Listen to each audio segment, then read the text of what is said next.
कार्यक्रम को आगे बढ़ाते हुए हमारे बीच में हमारे माननीय कुलपति उपस्थित जो सर को हम सभी बड़े चाव से सुनना चाहते हैं, सर का हम आशीष वचन लेना चाहते हैं। सर हमें हर बार कुछ न कुछ नई चीज़ें सिखाते हैं, कुछ नई चीज़ें बताते हैं। आज इस विश्व पर्यावरण दिवस के अवसर पर हम पुनः आपको सुनना चाहेंगे सर। इसके लिए सर आपका स्वागत एवं अभिनंदन करता हूं और आपसे सर आपका आशीष वचन सभी सुनाना। Sir please sir. धन्यवाद पवन जी। मैं कुछ कहना प्रारंभ करूं उससे पहले एक बार सब अपना वीडियो ऑन करेंगे। ये सभाएं ऐसी हो जा रही हैं ऑनलाइन कि ऐसा लगता है अजय जी अकेले थे, बस बाकी कोई था ही नहीं, कुछ नाम दिखाई पड़ रहे थे। तो एक बार सब अपना वीडियो ऑन करेंगे, कोई भी ना रहे।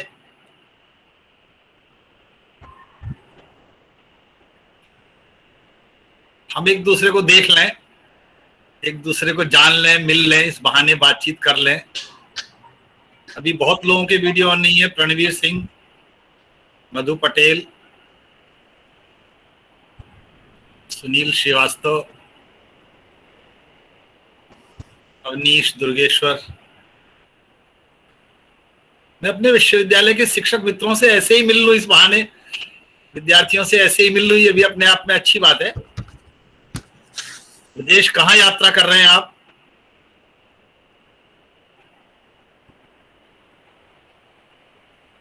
चलिए एक बार सबका सर नमस्कार। नमस्कार। कहाँ यात्रा कर रहे हैं आप? सर मैं बहराइच में आया था अपने नाना जी को देखने के लिए। चलिए सुरक्षित रहिए, ध्यान रखिए, ध्यान रखिए। जी जी सर, धन्यवाद। हाँ, एक बार ऐसा ये फोटो लेगी तो लगेगा कि कार्यक्रम में कुछ लोग थे भी, अन्यथा ऐसा लगेगा नाम थे बस। रेड्डी साहब आप नहीं दिखाई पड़ रहे, लेकिन हमको नहीं दिख रहे। नहीं दिख रहे। अरे साहब मेरा क्या है, कैमरा तो ऑन है। बस आपका माइक भी ऑन रहता है लेकिन कैमरा भी ऑन है, दिखाई नहीं पड़ रहे आप। सर एक बार पुनः अपना वीडियो ऑन करें सर, पुनः एक बार वीडियो ऑन करें। Ready sir.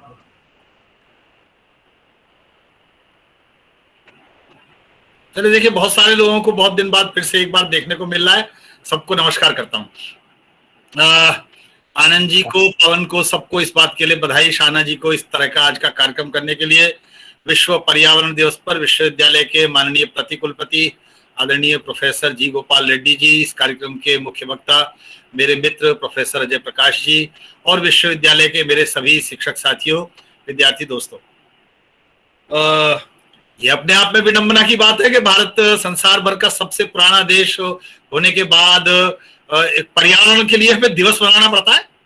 ये स्थिति आ तो गई है ही, ये अपने आप में चिंता की बात है। मैं उतना विषय के बारे में जानकार नहीं, उतना अजय जी ने विस्तार से इसके बारे में वर्णन किया है, लेकिन मैं तो ऐसे सोचता हूं कि हम तो अपने घरों की सारी प्रार्थनाएं ओम पृथ्वी शांति, रापस शांति, अंतरिक्ष शांति, सबको सबकी शांति, सबकी चिंता कर, वनस्पतयः शांति, सर्वे देवा शांति, सबकी शांति। शांति का मतलब क्या है?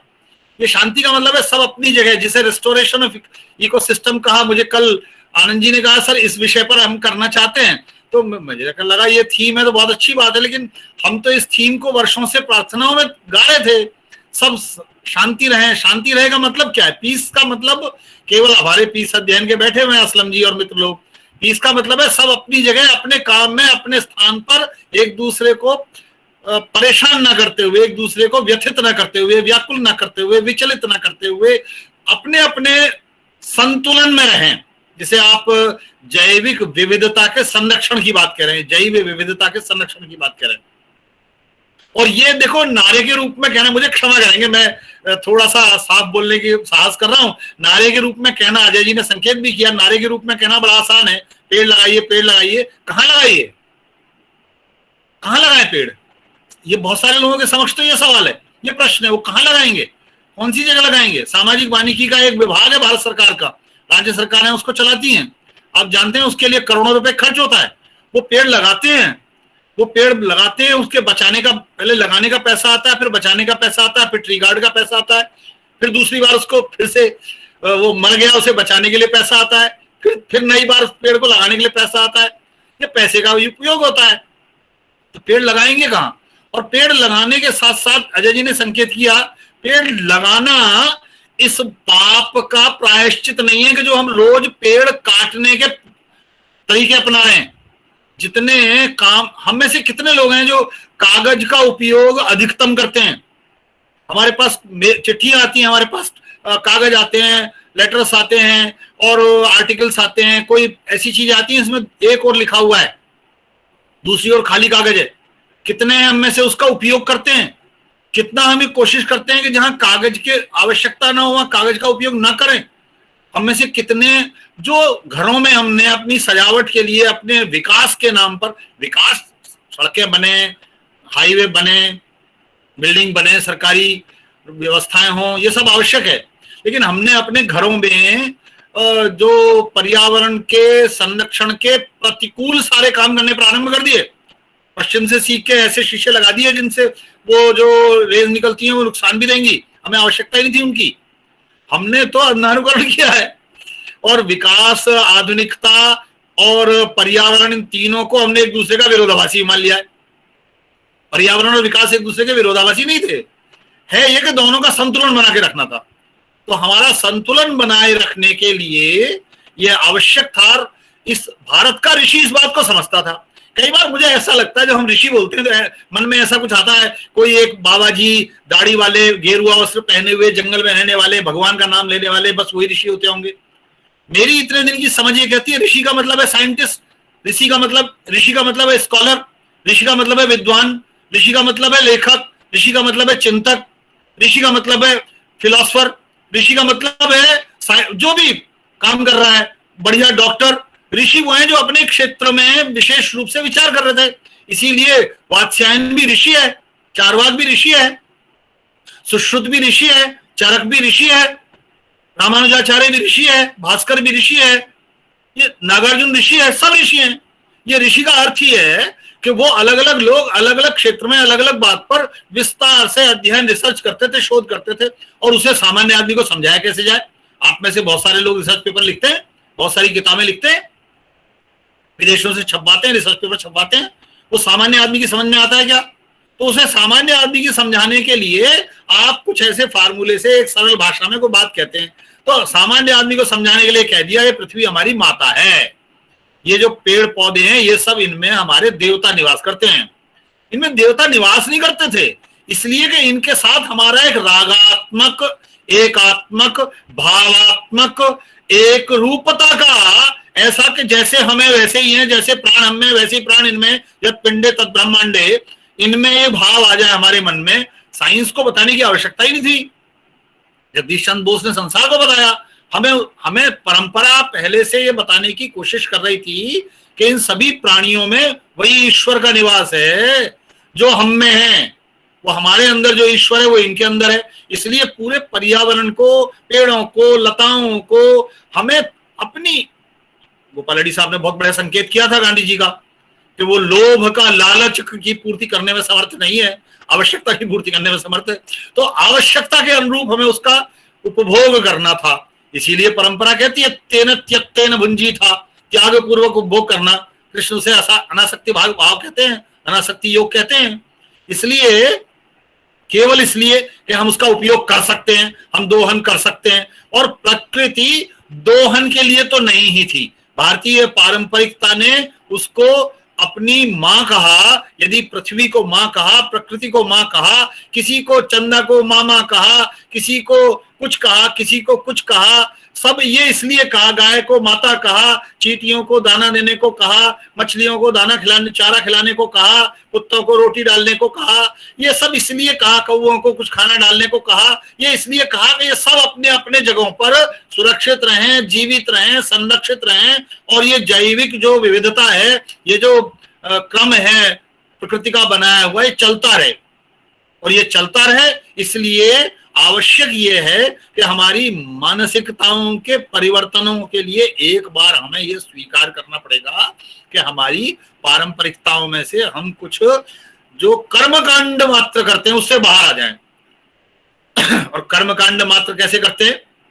कर्मकांड इसलिए करते हैं कि हमें कुछ, जैसे कहा, एक पेड़ लगाने का कर्मकांड करने लगे। अब हम कोई अवसर हो जाएंगे, वृक्षारोपण कार्यक्रम होंगे, वृक्षारोपण कार्यक्रम होंगे, बाजार से बने हुए खरीदे हुए पौधे आएंगे, उन्हें लगा देंगे, फोटो खिंचाएंगे। मेरे साथ भी आप लोग कई बार ऐसा करते हो, फोटो खिंचवाते हो, लेकिन उस वृक्षारोपण से कुछ होता नहीं है। वो वृक्ष हमने उगाया नहीं है, वो तो बाजार से खरीदा है, वहां उसने कहीं को बेचना था, यहां लगा दिया, यहां लगाने का पता नहीं है, बहुत बार उसके बाद भूल जाते हैं। नए अधिकारी से, नए कुलपति से, नए प्रतिकुलपति से कहीं और लगवा देंगे, पुराने वालों को भूल जाएंगे। ये इससे कोई लाभ नहीं है इस कर्मकांड से।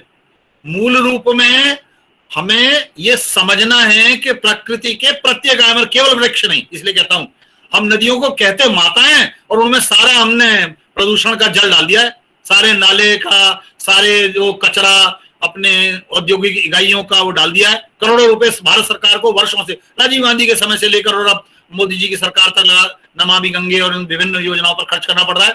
हमने डाला है कूड़ा उसमें। हम माता जी कहते हैं, गंगा को माता बोलते हैं, सारी नदियों को प्रातः काल गंगे च यमुने चैव गोदावरी सरस्वती नर्मदे सिंधु कावेरी जलेस्मिन् सन्निधिं कुरु, हम प्रार्थना करते हैं। प्रार्थना करने का कर्मकांड कर लेते हैं, उसके बाद ये वाला काम भी कर लेते हैं। हम में से आपसे बहुत सारे लोग जानते हैं, जो बाजार में बहुत सारे ऐसे लोग जो खाने के सामान में मिलावट करते हैं, शाम को मंदिर में जाकर कान पकड़कर एक टांग पर खड़े हो जाते हैं भगवान के सामने। अब उन्होंने अपने सब पाप धो लिए, कल को फिर यही काम करेंगे, फिर मिलावट करेंगे। तो ये कर्मकांड हम भी करने लग रहे हैं। इस कर्मकांड से बाहर आने की आवश्यकता है। प्रकृति का संरक्षण तब हो सकता है जब मुझे विश्वास हो जाए कि ये प्रकृति हम सबके लाभ के लिए है। कई बार मुझे लगता है ये मेरा काम हो जाए, मेरा लाभ हो जाए। हम इतने स्वार्थी, स्व केंद्रित, इतने आत्म केंद्रित, इतने आत्मबुद्ध, इतनी छोटी परिधि में समित हो गए हैं। कहने को ग्लोबलाइजेशन हो गया है, लेकिन हम इंडिविजुअलाइजेशन तक आ गए, बस व्यक्ति केंद्रित हो गए। तो इस व्यक्ति केंद्रित से समाज केंद्रित यदि होना है तो समाज केंद्रित होते ही समाज निर्धारित करेगा। इसीलिए भारत में राजनीतिक व्यवस्थाएं, आर्थिक व्यवस्थाएं, सांस्कृतिक व्यवस्थाएं, धार्मिक व्यवस्थाएं सब समाज केंद्रित थी, समाज निर्धारण करता था। और आज हमने सामाजिक संस्थाओं को तो अछूत मान लिया, उनको अस्पृश्य मान लिया, उनकी थोड़ी बहुत जो उनमें विकृतियां आई उसके कारण उन संस्थाओं को ही त्याज्य मान लिया, उनकी विकृतियों को दूर करने का प्रयास तो किया ही नहीं। ये ऐसे है कि कोई हमारे पास पुराने टाइम में हम लोग जब पढ़ते थे, रेड्डी साहब पढ़ते थे, तो वो कॉलेजेस में चेयर्स होती थी, वो प्लास्टिक के उसमें धागे से बनते थे, चौकोर, खराब हो जाती थी, एक बांधने वाला आता था। बहुत बार मुझे मेरठ में याद है, उसमें कई तमिलनाडु के थे, ब्लाइंड थे, वो 20 साल 30 साल उन्होंने कुर्सी बुनने का ही काम किया, बुन लेते थे बढ़िया तरीके से। अब हमने कहा इसको छोड़ो, प्लास्टिक की मंगा लेते हैं। अब हम परेशान है, प्लास्टिक की क्यों आ गई, ये परेशान कर रही है, इसके ये नष्ट नहीं हो रही लकड़ी की जगह। गांवों में कुल्लड़ में हर चीज मिल जाती थी, हमने डिस्पोजेबल ग्लास भेजे आधुनिकता के नाम पर, सबको आधुनिक बनाना है, और उसका परिणाम हुआ उनके नष्ट होने का, उस कूड़े को नष्ट होने का हमारे पास कोई साधन नहीं है। हर शहर के बाहर आप चले जाओ, कूड़े के अंबार लगे हुए हैं। दिल्ली में आप घुसो, गाजीपुर बॉर्डर में एक किला बना हुआ है कूड़े का, एक बहुत बड़ा किला बना हुआ है कई किलोमीटर में। हमारे पास कोई साधन ही नहीं है। आधुनिकता के नाम पर हमने प्लास्टिक को, हमने ऐसे अपशिष्ट को, ऐसे कूड़े को, कचरे को अपने घरों में हम ले आए हैं, अपने जीवन में ले आए हैं, अपनी जीवनचर्या में ले आए हैं, और जो पारंपरिकता थी उसको नष्ट कर दिया है। और पारंपरिकता आप कैसे बच गई? घरों में तो प्लास्टिक का सब सामान आ गया, डिस्पोजेबल आ गया, और फिर दिल्ली हाट से कॉस्टली खरीदने जाते हैं शोकेस में रखने के लिए। मिट्टी का बर्तन, पीतल का बर्तन, तांबे का बर्तन दिखाने के लिए बड़ा अच्छा लगता है, शोकेस में खरीदने के लिए ज्यादा पैसे में। उससे हमने अपने कार्यकुशल जो लोग थे गांवों में, कस्बों में, उनके कौशल को भी नष्ट कर दिया। इसलिए ये समझिए कि भारतीयता, मैं हमेशा कहता हूं, भारतीयता बड़ी संश्लिष्ट है, बड़ी कॉम्प्लेक्स है। वो इतनी कॉम्प्लेक्स थी कि वो सबके जोड़ने के इंतजाम रखती थी।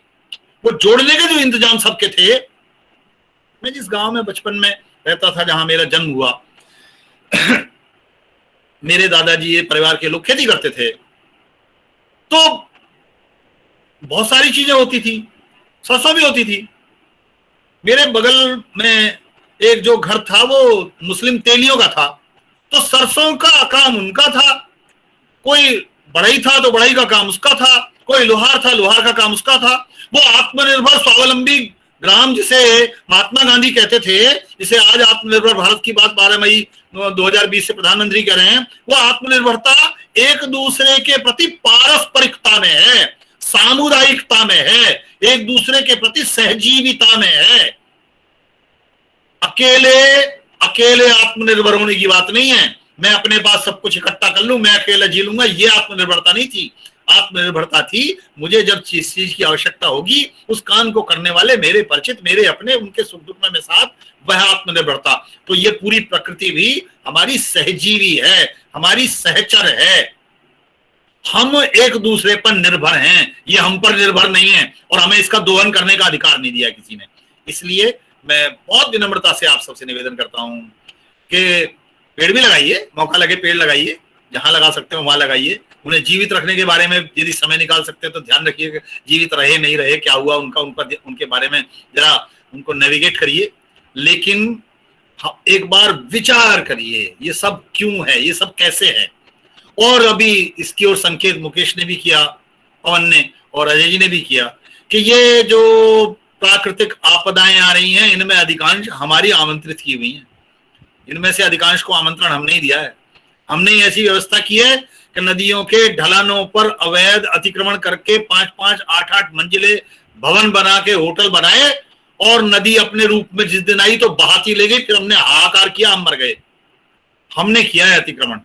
इसलिए मनुष्य की इस लोभ लालसा ने जो प्राकृतिक विपदाएं हमारे सामने प्रस्तुत की हैं, उनके लिए मनुष्य अधिक उत्तरदायी है। मनुष्य को ही प्रकृति से अपने संबंधों के पुनर्विचार पर बाध्य होना होगा, ऐसा मुझे लगता है। एक बार फिर से आप सबको इस कार्यक्रम के लिए और विश्व पर्यावरण दिवस के लिए बधाई देता हूं। नमस्कार। धन्यवाद सर, आपका बहुत बहुत धन्यवाद। जिस तरीके से आपने जो है पूरे कार्यक्रम का सार, जिसको हम लोग सुनना चाहते थे, जो है बहुत ही अच्छे तरीके से बताया। वाकई हम कहीं ना कहीं जिम्मेदार हैं सर, आपका बहुत बहुत आभार सर। और वाकई हम कहीं ना कहीं जिम्मेदार हैं, और सर ने जैसा बताया कि जो है सिर्फ पेड़ लगाने से नहीं, उसका पेड़ का संरक्षण भी करें। और वाकई इस पे हमें विचार करना चाहिए कि सिर्फ पेड़ की ही बात नहीं है, वाकई हमारे चारों तरफ पर्यावरण में हर कोई एक दूसरे से किसी न किसी रूप में जुड़ा हुआ है, और हम सभी को एक दूसरे के बारे में विचार करना है। सिर्फ पर्यावरण ही नहीं, बहुत से ऐसी चीजें हैं, जीव जंतु मनुष्य आपस में सभी एक दूसरे से कहीं न किसी रूप में जुड़े हुए हैं। पुनः आपका सर बहुत बहुत धन्यवाद सर। इस कार्यक्रम में आपने बहुत ही अच्छे तरीके से हम सभी को पूरे कार्यक्रम का साथ दिया। अब मैं कार्यक्रम को आगे बढ़ाते हुए अपने मित्र डॉक्टर अतुल भार्गव सर से